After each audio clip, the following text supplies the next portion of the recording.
Assalamualaikum warahmatullahi wabarakatuh. Salam sejahtera untuk kita semua. Marilah kita panjatkan puji syukur kehadirat Allah Subhanahu wa taala karena berkat rahmatnya kita bisa berkumpul di sini. Perkenalkan, nama saya Adinda Dewi Mailan dengan NIM 230208501054 dari kelas PKK 04 Program Studi Pendidikan Kesejahteraan Keluarga Fakultas Teknik Universitas Negeri Makassar. Pada kesempatan hari ini, saya akan mempresentasikan hasil analisis fenomena sosial untuk mata kuliah Sosiologi Keluarga atau Ilmu Kesejahteraan Keluarga dengan dosen pengampu Ibu Dr. Haji Syamsida MPD. Adapun fenomena sosial yang saya analisis adalah perkawinan campuran. Langsung saja kita ke poin pertama, yaitu pengertian perkawinan campuran. Perkawinan adalah ikatan resmi antara dua individu yang sah menurut hukum yang mencakup aspek-aspek sosial, budaya, agama, dan hukum. Perkawinan umumnya memungkinkan pasangan untuk hidup bersama, membentuk keluarga, dan mengakui hubungan cinta dan komitmen satu sama lain secara sah. Perkawinan campuran yang juga dikenal sebagai perkawinan antar ras, perkawinan antar suku, atau perkawinan antar agama adalah jenis perkawinan di mana dua individu dari latar belakang ras, suku, atau agama yang berbeda menikah. Perkawinan campuran ini melibatkan pasangan yang berasal dari kelompok etnis, ras, atau agama yang berbeda. Selanjutnya ada jenis-jenis perkawinan campuran. Jenis-jenis perkawinan campuran dapat beragam, tergantung pada berbagai faktor seperti latar belakang ras, suku, agama, budaya, dan hukum di berbagai negara. Adapun beberapa jenis perkawinan campuran yang umum terjadi yaitu yang pertama, perkawinan antar ras. Ini adalah jenis perkawinan di mana pasangan berasal dari ras yang berbeda. Kedua, ada perkawinan antar suku. Perkawinan campuran suku terjadi ketika pasangan berasal dari suku yang berbeda. Ini bisa melibatkan perbedaan suku yang signifikan, baik di dalam negara atau lintas sebatas negara. Ketiga, ada perkawinan antar agama. Dalam perkawinan campuran agama, pasangan berasal dari keyakinan atau agama yang berbeda. Keempat, perkawinan antar budaya. Perkawinan antar budaya melibatkan pasangan dengan latar belakang budaya yang berbeda. Ini bisa termasuk perbedaan dalam bahasa, tradisi, adat istiadat, dan nilai-nilai budaya. Kelima, ada perkawinan antar warga negara. Ini adalah jenis perkawinan campuran di mana pasangan berasal dari negara yang berbeda. Pasangan ini mungkin memiliki kewarganegaraan yang berbeda dan harus menavigasi peraturan imigrasi dan hukum kewarganegaraan. Keenam, ada perkawinan antar kelas sosial. Dalam perkawinan campuran kelas sosial, pasangan berasal dari lapisan sosial yang berbeda. Ini bisa mencakup perbedaan dalam pendapatan, status sosial, atau latar belakang pendidikan. Yang ketujuh, ada perkawinan antar etnis. Ini adalah jenis perkawinan di mana pasangan berasal dari kelompok etnis yang berbeda. Perbedaan etnis dapat mencakup asal-usul geografis, budaya, dan bahasa. Dan yang terakhir, ada perkawinan antar generasi. Perkawinan campuran generasi dapat terjadi ketika pasangan memiliki perbedaan usia yang signifikan. Ini dapat mencakup perkawinan antara orang dewasa dengan pasangan yang lebih muda atau lebih tua. Selanjutnya adalah contoh perkawinan campuran. Beberapa contoh perkawinan campuran antara lain, yang pertama, perkawinan antara seorang Kristen dan seorang Muslim. Ini adalah salah satu contoh perkawinan campuran agama di mana satu pasangan menganut agama Kristen dan yang lainnya menganut agama Islam. Kedua, perkawinan antara seorang pria Amerika dengan seorang wanita Jepang. Ini adalah contoh perkawinan campuran antar ras dan antar budaya, di mana satu pasangan memiliki latar belakang Amerika dan yang lainnya Jepang. Tiga, perkawinan antara seorang pria India dengan seorang wanita Afrika Selatan. Ini adalah contoh perkawinan campuran antar etnis dan antar ras, di mana satu pasangan berasal dari India dan yang lainnya dari Afrika Selatan. Yang keempat adalah perkawinan antara seorang pria Tionghoa dengan seorang wanita Italia. Ini adalah contoh perkawinan campuran antara etnis dan antar budaya, di mana satu pasangan memiliki latar belakang Tionghoa dan yang lainnya Italia. Yang kelima, ada perkawinan antara seorang pria Yahudi dengan seorang wanita Hindu. Ini adalah contoh perkawinan campuran antar agama, di mana satu pasangan menganut agama Yahudi dan yang lainnya Hindu. Yang keenam, perkawinan antara seorang pria Arab dengan seorang wanita Amerika penganut Buddha. Ini adalah contoh perkawinan campuran antara agama dan antar ras, di mana satu pasangan memiliki latar belakang Arab dan yang lainnya Amerika serta beragama Buddha. Yang ketujuh, ada perkawinan antara seorang pria Korea dengan seorang wanita Vietnam. Ini adalah contoh perkawinan campuran antar etnis dan antar budaya, di mana satu pasangan berasal dari Korea dan yang lainnya dari Vietnam. Dan yang terakhir, ada perkawinan antara seorang pria asal Pakistan dengan seorang wanita Kristen dari Spanyol. Ini adalah contoh perkawinan campuran antar agama, antar etnis, dan antar budaya. Selanjutnya, ada faktor penyebab terjadinya perkawinan campuran. Beberapa faktor utama yang dapat menyebabkan perkawinan campuran antara individu dengan latar belakang yang berbeda adalah: yang pertama, cinta dan kecocokan. Faktor paling mendasar yang mempengaruhi pernikahan campuran adalah cinta dan kecocokan. Ketika dua individu menyukai satu sama lain dan merasa cocok, faktor-faktor seperti ras, etnis, agama, atau budaya menjadi kurang penting.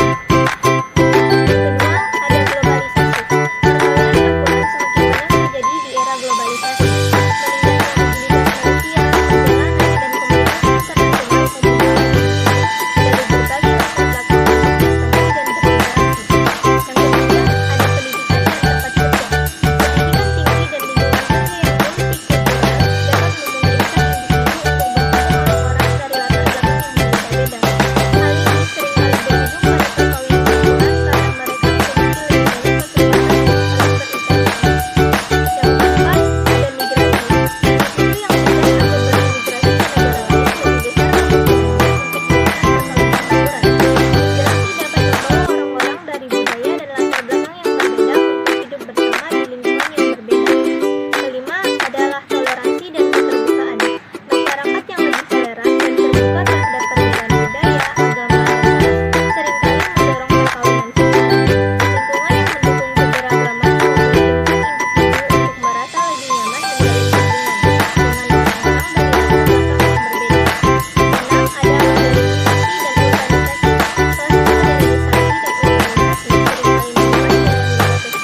seumur hidup.